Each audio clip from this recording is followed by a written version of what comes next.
When we think about sugar, we think about its sweetness and pleasure.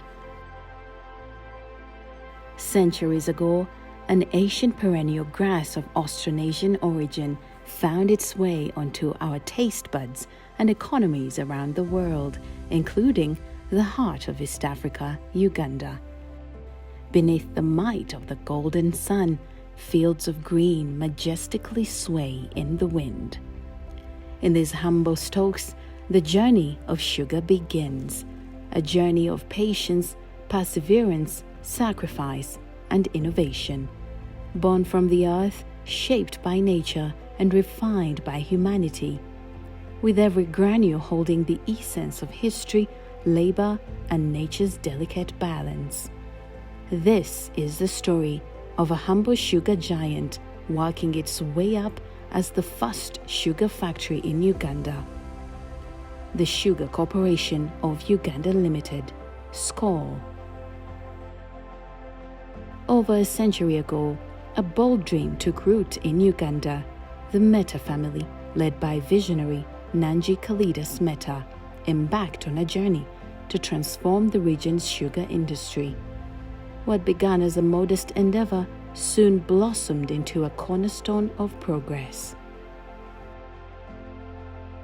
My grandfather was born in 1887 in the small village of Gorana in Gujarat, which is on the western coast of India. He was one of 5 children, and he had a very easy, carefree childhood, spent running around on the beach. He loved the sea. The sea for him held a place of awe and mystery and adventure, and he'd heard all these tales about Indian merchants sailing in ships between India and Africa to establish trade.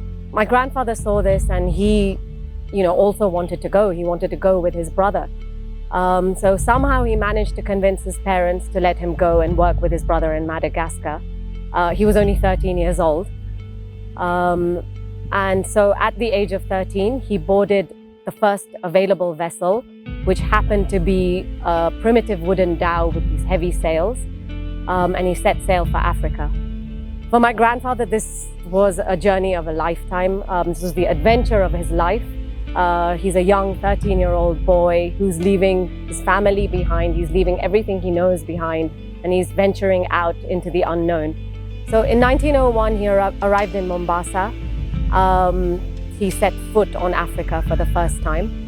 And from there, the journey continued to Madagascar. Within a few days of their voyage, a violent storm broke out. And he describes this in his book, and he says that the vessel, it's a wooden ship, was tossed around like a little toy by these gigantic waves and howling winds. Everyone on board had to, grab whatever utensils they could find and scoop the water out. Eventually, they had to offload 50% of the cargo that they were carrying, and they had to even cut one of the masts. It's a miracle that they survived this journey, and after 5 months, they arrived in Madagascar, and he was reunited with his brother.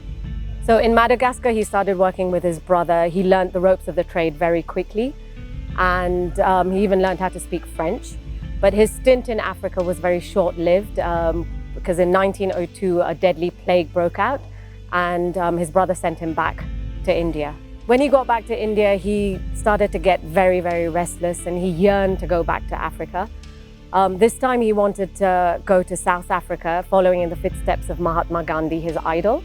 But while he was waiting for his permit, he decided to go to Uganda in search of his uncle. So from Mombasa, he went by rail across the Rift Valley to Kisumu. And from Kisumu, he went by steam. He crossed Lake Victoria by steamship. I think he fell in love with Uganda as soon as he reached here. He described it as the land of nature's bounty and eternal fertility. So in the early 1900s, there were no amenities of conveyance. There was no transport system in place. And my grandfather, who was essentially a trader, used to travel for miles on end by foot into dense jungles and forests teeming with wild animals and crossing lakes and rivers which were infested with crocodiles, into the remotest corners of Teso and Lango districts to barter things like cloth and wire and pearls, which he would exchange for ivory and sesame. So the indigenous tribes at first were quite wary. They'd probably never seen any foreigner before. But eventually they started to, get very excited, and they thronged to the camps. So the local chiefs would often give him gifts of goats and chickens. I don't think he ever told them he was vegetarian. So my grandfather would travel between Jinja and Kampala very regularly, and he would always pass this beautiful, peaceful village of Lugazi, which absolutely captivated him. He was taken by its, undulating hills and its natural beauty, so much so that in 1920, he bought 2,000 acres of land here from a local chief. It was here in Lugazi that he decided to set up his sugar factory. And so in October 1924, exactly 100 years ago, he set up what he called the Uganda Sugar Factory, which was Uganda's first sugar factory. This was inaugurated by the then governor of Uganda, Sir Geoffrey Archer. So my grandfather was working 18 hours a day. He was exhausted, and in 1941, he decided to move back to India due to ill health, leaving the business in the hands of his two eldest sons, Kimji Bhai and Dhirendra Bhai. In the late 1950s, his youngest son, Mahendra, that's my father, took over the East African operations. Nanji, driven by ambition and a deep sense of purpose, laid the foundation for what would become a legacy of excellence. His unwavering commitment, along with the support of his family, set in motion a century of innovation and growth. Today, SCOUL's story is a testament to that original vision. Spanning thousands of hectares, the company is a shining example of how dedication and hard work can turn dreams into reality. 100 years is a long time for any industrial group to have worked in any country. The Mehta Group has achieved this through hard work, entrepreneurship, and innovation in its time in Uganda. Uganda Sugar Factory, as Lugazi Sugar was then known, was first set up in 1924, and it was the first sugar factory in Uganda. At that time, it was crushing 300 tons a day.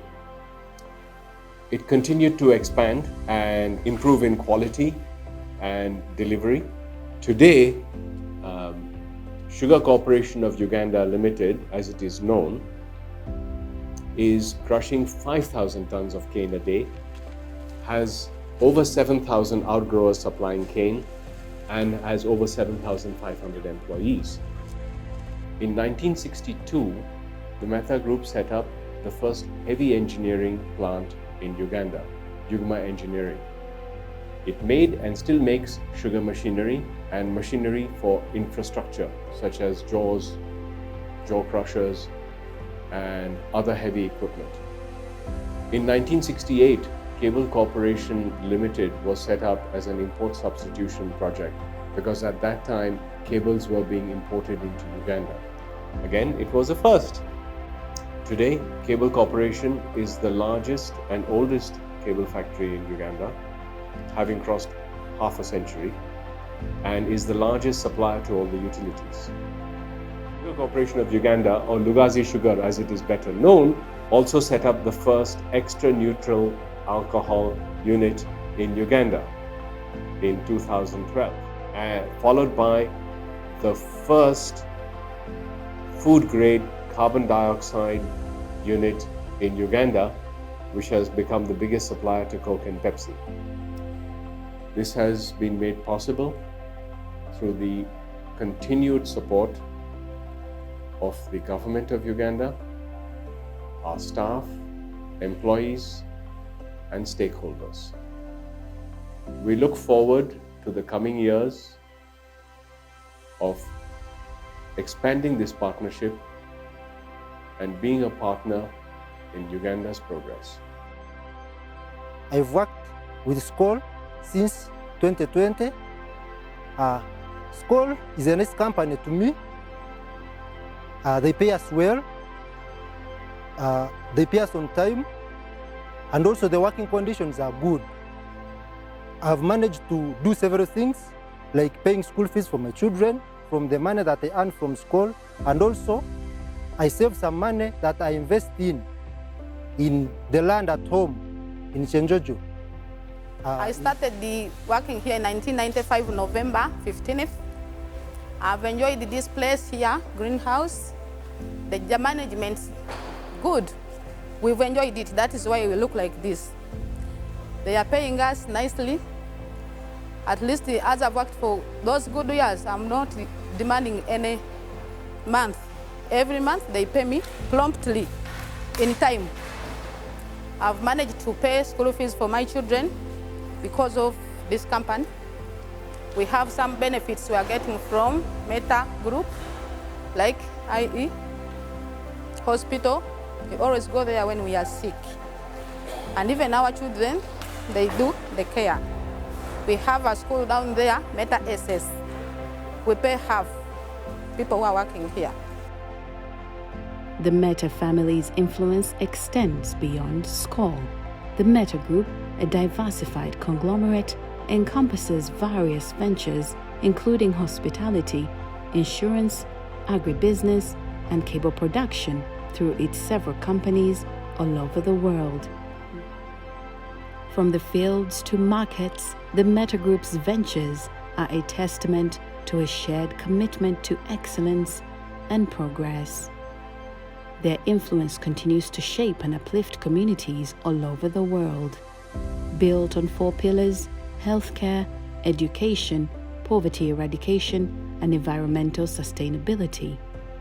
The company creates an impact far beyond its businesses.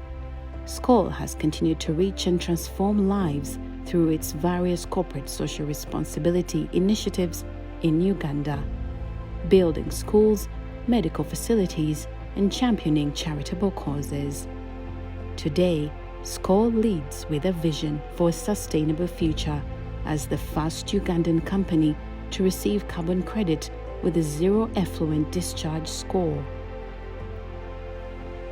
Embracing renewable energy and innovative conservation practices, the company is committed to protecting our planet for future generations.